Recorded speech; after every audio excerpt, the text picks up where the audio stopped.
welcome to the Friday show with CJ Werleman, presented by Inside Arabia. I'm your host, CJ Werleman. Thank you for joining us here today and every Friday for a breakdown of some of Inside Arabia's coverage and analysis on the MENA region. And make sure to subscribe to this channel so you never miss a single episode. Our coverage this Friday delves into the murky world of UAE-controlled sovereign wealth funds. We reveal a glaring omission in Amnesty International's report on apartheid in the Palestinian Territories, and then finally we examine the cruelties Crimean Tatar Muslims have endured under Russian occupation. Now let's get started. We begin with new revelations regarding the way in which the UAE uses its sovereign wealth funds as a tool to finance its foreign policy objectives, including but not limited to its war in Yemen, the blockade of Qatar, and support for Indian Prime Minister Narendra Modi. These revelations were made to Inside Arabia last week by a former investment manager at Abu Dhabi Investment Authority, or ADIA, which is the world's third largest sovereign wealth fund, managing nearly $1 trillion worth of assets. The former employee described how the sudden and unexpected liquidation of billion-dollar assets typically precede a major foreign policy announcement by the Emirate government. Citing one example, he told me how the sudden liquidation of $10 billion worth of assets in May of 2017 caught him and his team off guard because such high-value transactions typically have long lead times due to the extraordinary administrative work involved. But the purpose of this transaction became obvious 2 weeks later, when the UAE and Saudi Arabia not only announced their blockade of Qatar, but also how the Emirati government would financially support entities negatively affected by the move.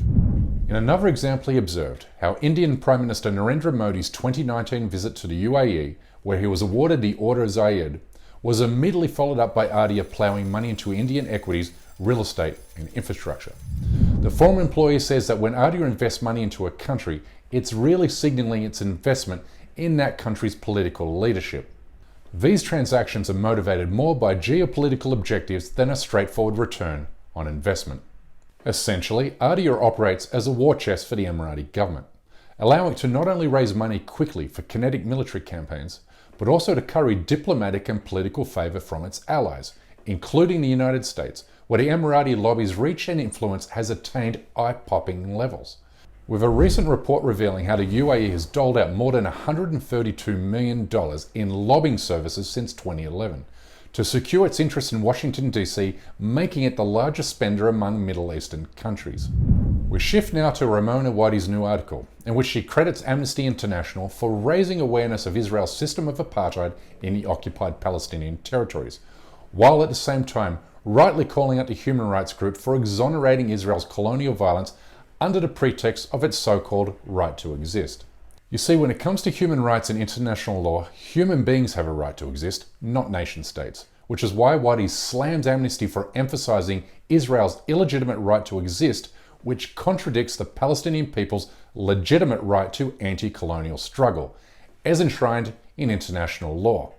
But Amnesty has also stated it takes no position on the occupation, leaves it blind to the foundations of Israel's system of apartheid. Put simply, you can't dismantle Israel's apartheid rule without ending the occupation.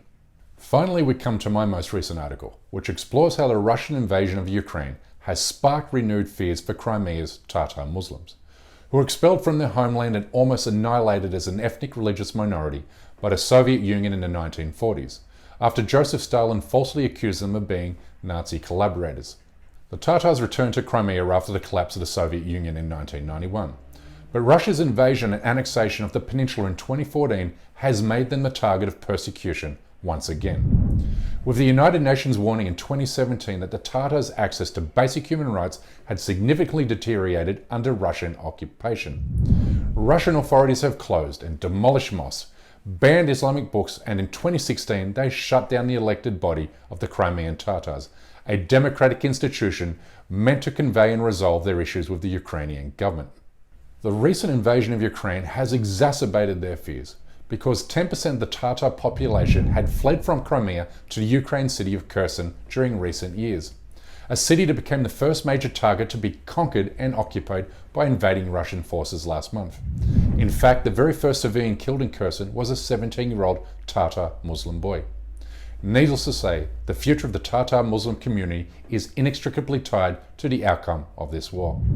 You can find all 3 of these articles and more on InsideArabia.com. And make sure to follow Inside Arabia on Twitter, Facebook and Instagram, and don't forget to subscribe to this channel.